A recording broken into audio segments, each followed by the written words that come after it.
Tervetuloa kuvaamaan meidän kanssa Kuben Never Sell Out album trailer. Saavuttiin ensimmäiseen loksuun, joka oli Hakunilassa.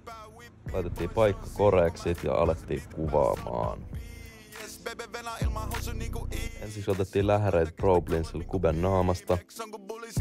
Tässä näette sitten, että miten me toteutettiin DIY-katuvalot. Seuraavaksi me rigattiin kamera kiinni autoon ja otettiin Kubesta ajoshotteja.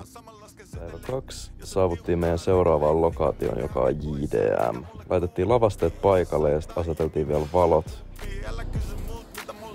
Kunnes meidän päätähdetkin saapui paikalle. Tähdet ei ollut kovin yhteistyöhaluisia alkuun, mutta sitten me kuitenkin päästiin ottaa lipsynkkejä Kubesta niitten kanssa. Puhet päästettiin kotiin, sitten me vaihdettiin valosetappiin, jonka jälkeen me otettiin lipsynkkejä Kubesta autojen kanssa. Kiitos kun katoitte, käykää kuitenkin tsekkaa vielä koko video Kuben Instagramista, siitä tuli